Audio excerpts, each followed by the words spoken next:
Hey everyone, this is Mr. Ward talking to you today about podcasts and some basics of audio editing. If you're unfamiliar with what a podcast exactly is, it is simply an audio-based spoken word series usually released in episodes that can cover a wide variety of topics, from entertainment to business, health, and even education topics. Podcasts have become increasingly popular over time, with over 55% of Americans in 2020 listening to podcasts. Many podcasts are even aimed at children and can offer them education or entertainment without having to put them in front of a screen. Many teachers have started using podcasts not only to deliver instruction, but to allow students to create and share what they have learned. Some teachers have done this with students as young as kindergarten, with kids writing and contributing their own portion to a class podcast. Best part of me is my nose. I like my nose because it helps me breathe. If I didn't have my nose, I couldn't smell my grandma's famous cookies.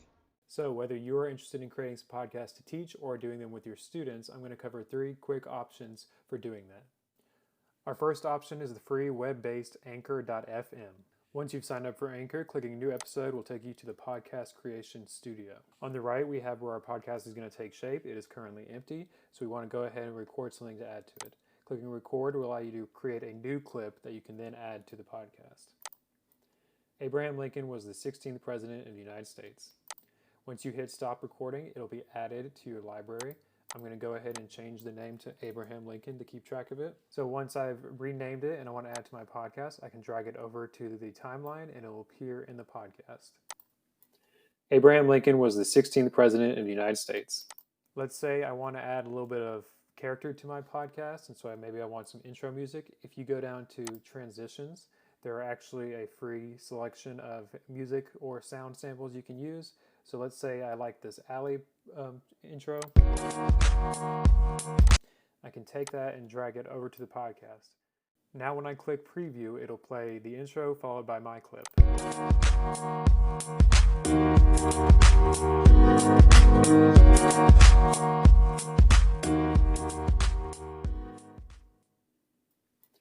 Abraham Lincoln was the 16th President of the United States. Let's say you want to have others contribute to your podcast. You can copy this link and send it to them, and then they can follow it and record their own contribution. Whatever they contribute will show up here, and then you're free to add them to your podcast as you want. Let's say you have a longer clip and you want to add some background music to it. If you click on Add Background Music, it'll show you a library again of sounds, so you can choose one to add. And then once you add the music to it, it'll actually create a new clip. So you have your original with just your voice, and then it'll create a new one with the music attached to it. So now I can listen to my clip with the background music attached.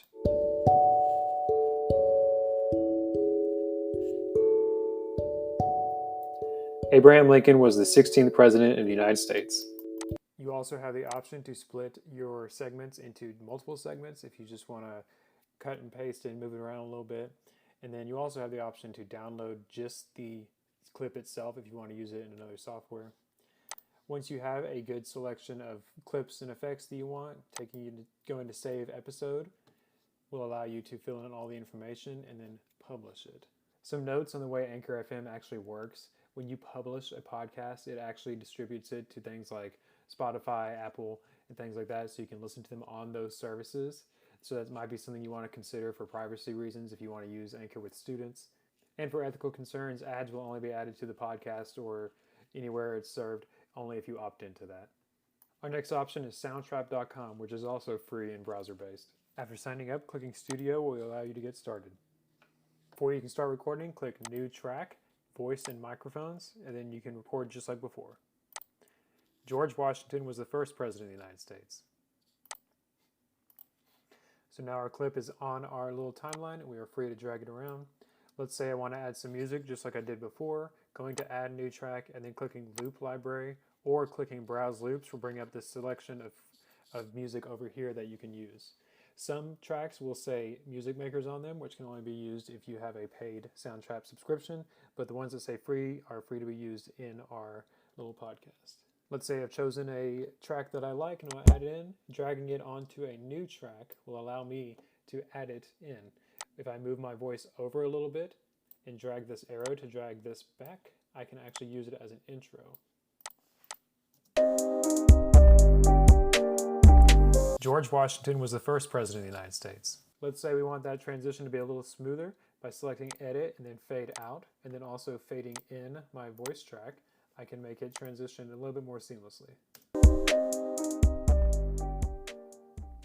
George Washington was the first president of the United States. Let's say I want some background music, and in fact I want the intro to get quieter and then continue in the background. What I'll do, take the same track and drag it to a new track. Once my new track is there, I'm actually going to take this arrow and shorten it this way a little bit, so now that they overlap. And I'm going to take this volume knob and turn it downwards. So now when the intro fades out, the new track will take over at a quieter volume and continue in the background. George Washington was the first president of the United States. Say you want to add a new section to your podcast, all you got to do is select the track you want and just click record again. John Adams was the second president of the United States.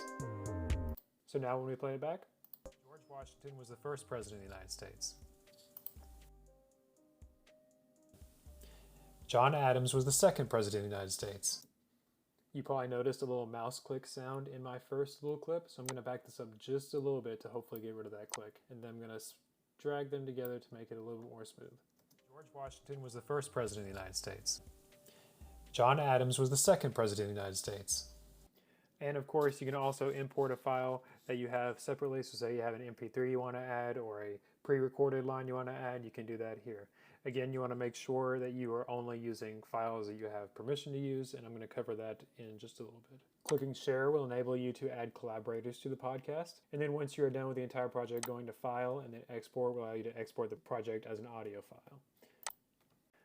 Our final option is for if you want to dive a lot more deeply into the podcast or other audio editing.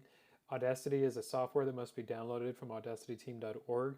Because it's frequently used in many types of education, most districts will have it approved as software. Audacity's layout is similar to Soundtrap in that you can create multiple tracks and layer them over each other and drag them around to edit them. Audacity is much more powerful in the amounts of ways you can edit clips. However, it does not have its own library of music that you can add to your podcast, so you'll have to get any background music or sounds you want to use elsewhere. Audacity is extremely powerful, but because it's a little bit more complex and a little bit harder to get into, it's best for older students, maybe even middle or high school, or for you personally if you decide that creating podcasts for your class is something you want to do. Out of these three, for student use, I would probably recommend Soundtrap because since you can download the files as an MP3 rather than publishing them to Spotify, you do not have to worry about privacy issues that come up maybe with Anchor FM. Now I'm going to quickly talk about copyright and what you and your students are allowed to use in your podcast, whether that's music or sounds you get from elsewhere. I am going to create a more detailed copyright guide for teachers later, so this will just be a quick rundown as it relates to creating podcasts. Basically, what you want to keep in mind is that unless you have official permission from the copyright owner to use it, you are not allowed to. This includes using a clip of a copyrighted song as an intro, no matter how short that intro is. Fair use does allow some room for teachers to use samples of copyrighted music for the purpose of education. An example of this would be if you're a music teacher like me and you included a very short snippet of a song in order to foster an educational discussion. Another example would be if you use a very short clip of a copyrighted audiobook in order to foster a discussion.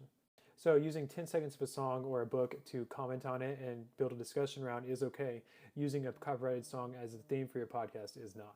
If you or your students are creating podcasts or other audio within your classroom simply for the exercise and the education of it, then many of these uses would probably fall under fair use. But if you go on and upload your podcast to Spotify or some other similar platform, then there's a chance that it could be marked for copyright strike and taken down. Parodies are protected under fair use, so if you or your student decide to write an educational parody of a song or a poem, for example, for a podcast, then you're free to do so. Above all, you must remember that fair use is nowhere near concrete and is often determined on a case-by-case basis. So whether you are creating or teaching your students to create, it's always best to play it safe. So here are some quick tips for finding material that you are free to use no matter what. There are many places on the internet for finding material that you are allowed to use. Some will be available for use with no strings attached. Some might expect you to pay a single one-time fee for the right to use it wherever you want. And some might allow you to use it as long as you attribute who created it. It's also good to remember that anything considered to be in the public domain is free to be used in any form. As an example of using free music that must be attributed, I'm going to use this credits music from freesound.com in the outro of this video. So whether you want to use podcasts to start teaching your students or to get them involved in creating some of their own, hopefully this leaves you feeling prepared to do so. Thank you.